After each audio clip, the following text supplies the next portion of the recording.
জঙ্গলে বিয়ের নাটক থেকে একটা ডায়লগ দিই। জঙ্গলে বিয়েতে একটা নাটক ছিল যে আমাকে জংলি একটা মেয়ে বিয়ের জন্য অ্যাপ্রোচ করে।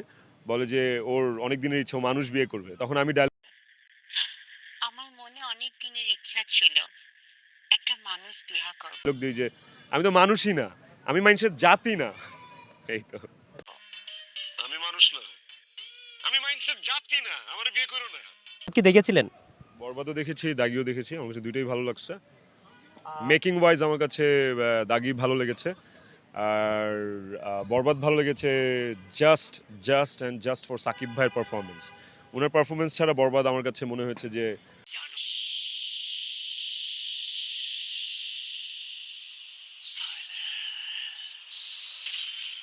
মানে সিমিলার থিংস আমরা অনেক দেখছি। আমরা অ্যানিমেলে দেখছি, আমরা কাবির সিং বহুত কিছুতে দেখছি। বাট সাকিব ভাইয়ের পারফরমেন্স ওয়াজ এক্স ফ্যাক্টর। ওইটা ছিল বরবাদে। আর দাগি আমার কাছে মেকিং ওয়াইজ ভালো লেগেছে। অনেকেই বলছে যে অনেক নায়িকা আমি একটা ইন্টারভিউ নিয়েছিলাম। ইন্টারভিউতে বলেছে আমি নামটা উল্লেখ করব তাহলে আমাকেও ধরবে। উনি বলছে যে আর ফিউচার নিয়ে ভাবি না, অতীত নিয়েও ভাবি না। বরবাদ শিকার মতো কিছু নেই। বরবাদের শিকার মতো কিছু নেই। পুরা একটা কফি সিনেমা। কেন বাংলাদেশের ইন্ডাস্ট্রির সে একজনের শিল্পী আরেকজনের পিছনে লাগা? সেই জিনিসটা যদি আপনার কাছ থেকে জানি কি বলবেন? সিনেমা থেকে শিখতে হবে কেন? শিখার জন্য শিক্ষার কোনো প্রতিষ্ঠান মেসেজ আছে। নেই সিনেমায়। সিনেমা থেকে আমার মেসেজ কেন পাইতে হবে? কোনো মেসেজ যদি থাকে সেটা প্লাস পয়েন্ট। বাট সিনেমাতে মেসেজ থাকতেই হবে, এটা বুলশিট। সিনেমা থেকে শেখার কি আছে? শিখবো ইনস্টিটিউট থেকে, ইউনিভার্সিটি থেকে, কলেজ থেকে, স্কুল থেকে। সিনেমায় যদি মেসেজ থাকে ওইটা আমাদের জন্য এক্সট্রা। ভালো মেসেজ থাকলে অফকোর্স আমরা ওইটাকে নিব। সো সিনেমা থেকে শেখার এক্সপেকটেশন দর্শকের আগে এটা বাদ দিতে হবে। ঠিক না? মানে শিখতে হলে সিনেমা হলে যে শিখতে হবে কেন? ঘরের মধ্যে শিখবো। ঠিক আছে? এই তো। সাবিনা নূর আপনাদের সহকর্মী সাবিনা নূর ফার্স্ট একটা ইন্টারভিউতে বলেছিল যে আমি কাজ করলে বড় একটা বাজেটে কাজ করব, নাইলে আমি কাজ করব নাটকই আছে, বড় পর্দায় যাবো না। ফার্স্ট টাইম সাকিব ভাইয়ের সাথে কাজ করছে, সেই জিনিসটা কেমন দেখবেন? আপনারা সহকর্মী একজন নাটকে আসছে, নাটক দিয়ে সিনেমায় আসছে বড় পর্দায় কিং খানের সাথে, কি বলবেন ওনার জন্য? কি বলবেন একটা স্বাগতম এরকম কিছু? শুভকামনা সাবিলা নূরের জন্য। অ্যান্ড খুবই সুন্দর এবং একটা ভালো অভিনেত্রী উনি। ওনার জন্য শুভকামনা। সাকিব ভাইয়ের সাথে ওনার ফার্স্ট কাজ। হোপফুলি ভালো কিছু হবে, আমরা দেখব ইনশাল্লাহ। আপনাকে যদি একটা প্রশ্ন ছেড়ে দিব। আচ্ছা, সাকিব খানের একটা ভালো দিক একটা খারাপ দিক যদি বলা হয় আপনাকে কি বলবেন? ভালো দিক হচ্ছে উনি সময়ের সাথে পরিবর্তনশীল। এইটা সবচেয়ে ভালো দিক ওনার। আর খারাপ দিক আমি আসলে ওনাকে নিয়ে এত অ্যানালাইসিস করি নাই যে ওনার খারাপ দিকটা আমার চোখের সামনে আসবে। ভালো দিকটাই বলি। আচ্ছা, আপনাকে আরেকটা প্রশ্ন ঠিক আছে? আরেকটা প্রশ্ন হলো আপনাকে যদি বলা হয় শাকিব খানকে আপনি কি দিবেন, আপনি কি নিবেন উনার কাছ থেকে? আপনি কি দিবেন আর আপনি কি নিবেন উনার কাছ থেকে?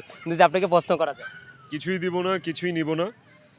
অভিনয় হিসেবে উনি কি নিতে চান উনার কাছ থেকে? দেখেন উনার অ্যাক্টিং প্যাটার্ন ডিফারেন্ট, আমার অ্যাক্টিং প্যাটার্ন ডিফারেন্ট। উনার অ্যাক্টিং প্যাটার্ন দেখে আমি উপভোগ করি।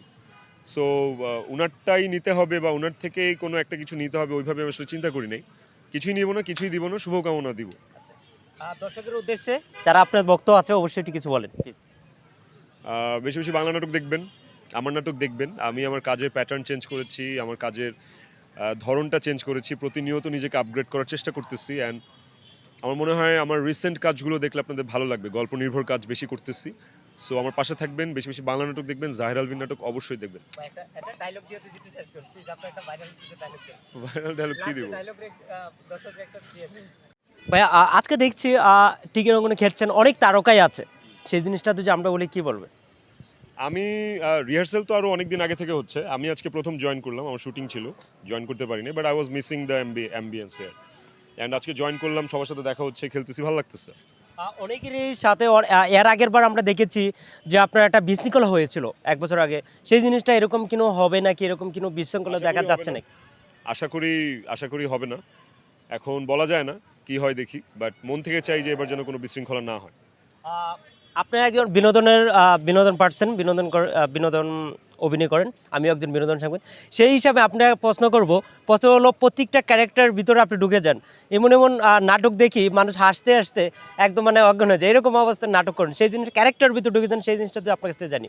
এটাই তো কাজ আসলে।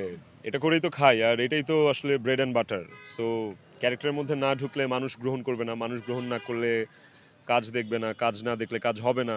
খাবো কি? এইজন্য বাধ্য হয়ে করতে হয়। ক্যারেক্টারে ঢুকে যেতে হয়। আপনার একটা নাটক মনে আছে যে একটা জঙ্গলে যে অভিনয় করছেন অথবা করেছেন, সেই জিনিসটাতে যে আপনার কাছে জানি বিভিন্ন জঙ্গলের থেকে শুরু করে অনেক জায়গায় অভিনয় করেন, সেই এক্সপিরিয়েন্সটাতে জানি আপনার কাছে। জঙ্গলে বিয়ে একটা খুব স্পেশাল নাটক আমার জন্য, খুবই মজার একটা নাটক এবং এমন একটা কমেডি নাটক এটা। এই ধরনের কমেডি স্যাটায়ার বলবো নাকি ফ্যান্টাসি বলবো, I really don't know, but একটু পিকুলিয়ার কমেডি আর কি।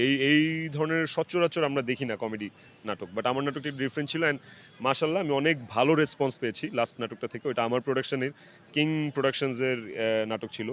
That was a very good drama. আমার মনে হয় এখনও যদি কেউ দেখে বা 5 বছর পরেও যদি কেউ দেখে, সেম মজাটা পাবে। অনেক নাটক থেকে দেখছি যে যারা নতুন ইন্ডাস্ট্রিতে মুভ করছে, করার পর দেখছি যে ভিউ নেই নাটকে, প্রডিউসাররা করতে পারছে না, কিন্তু আপনার নাটক একটু ভিন্ন টাইপের, যে নাটকটা দর্শক প্রিয়তা হচ্ছে, দর্শকে ভিউ পাচ্ছেন, সেই জিনিসটা কেমন দেখবেন আপনি? দেখেন এখন নাটকে একটা অস্থিরতা যাচ্ছে, একটা একটা সময় যাচ্ছে। 5ই আগস্টের পরে এই মুহূর্তে নাটক ইন্ডাস্ট্রির অবস্থা একটু শেকি, একটু নড়বড়ে। তো এই সময়টা ওভারকাম করতে হবে, আসলে কিছু করার নাই। এই ধাক্কাটার মধ্যে দিয়ে আমরা সবাই যাচ্ছি। যে নাম্বার 1 হিরো ইন্ডাস্ট্রি সেও যাচ্ছে, আবার যে কালকে ডেবিউ করলো সেও যাচ্ছে। কিছু করার নেই আসলে, আমরা সবাই পরিস্থিতির শিকার। সো এখন ওইটা ওভারকাম করার জন্য ওয়েট করতে হবে।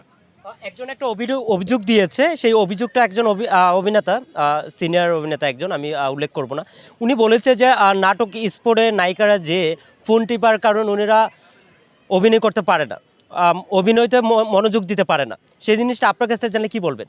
আমার মনে হয় না এই অভিযোগটা সবার ক্ষেত্রে প্রযোজ্য।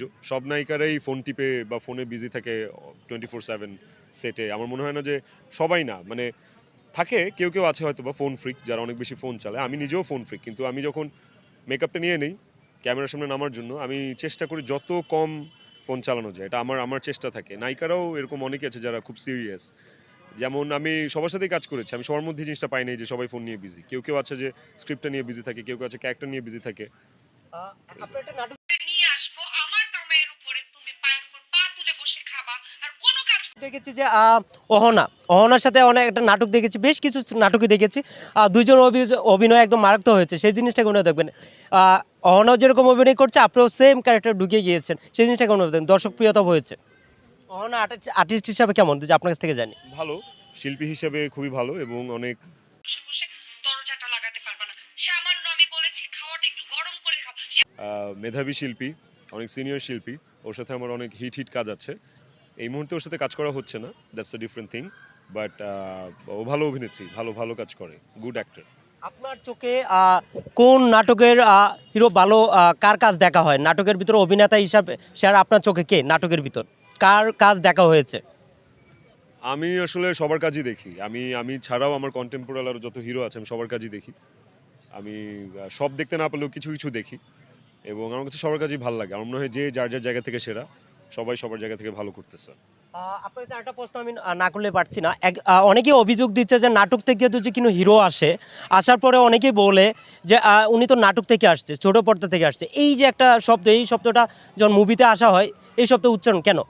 এইটা আস্তে আস্তে এইটা চেঞ্জ হয়ে যাবে, এই মেন্টালিটি চেঞ্জ হয়ে যাবে। কারণ আমরা তো আসলে ভারত থেকে ইন্সপায়ার্ড হয়ে অনেক কাজ করি, অনেক মুভি-টুভি বানাই। তো যেটা হয় যে ইন্ডিয়াতেও কিন্তু অনেকে স্মল স্ক্রিন থেকে বিগ স্ক্রিনে আসছে। আর এখন যে যুগ আসতেছে সেটা হচ্ছে যে অনেকেই ওয়ার্ল্ড ওয়াইডই, ইভেন হলিউডেও যারা টিভি ড্রামা করে তারাও একটা সময় সিনেমা করে। সো এগুলো বিষয় না, এগুলো একটা সময় ঠিক হয়ে যাবে। মোট কথা হচ্ছে যে আমি যখন নাটকে আছি, নাটকে কেমন সার্ভ করতেছি, আমি যখন বিগ স্ক্রিনে গেলাম, বিগ স্ক্রিনে আমি কেমন সার্ভ করতেছি। যদি মানুষের মন জয় করা যায়, তাহলে নাটক থেকে আসছি না টিকটক থেকে আসছি, এইটা আসলে আমার মনে হয় না ম্যাটার করে। নাটক করতে যে কিন্তু নায়িকার প্রেম পড়েছেন শুটিং করতে যে, দুই যে আপনার প্রশ্ন জানি। গল্পে প্রেম থাকলে প্রতিদিন গল্পের নায়িকার প্রেমে পড়ি। নায়িকাদের প্রেমে কি পড়েছেন নাকি, কতটা ঘুরে দিয়েছেন, নায়িকাদের প্রেমে পড়েছেন নাকি শুটিং করতে যে, গল্পে এমনকি প্রেমের অফারও পেয়েছেন নাকি? আমরা জানি আপনার আছে। গল্পে যদি নায়িকার সাথে প্রেম থাকে অবশ্যই প্রেমে পড়ি। গল্পে প্রেম না থাকলে প্রেমে পড়ি না। আমরা একটু জানবো যে ওনার না জেনেই পারছি না, ঈদে তো বেশ কিছু সিনেমা মুক্তি পেয়ে চলে, এর একটু অন্য বরবাদ বরবাদ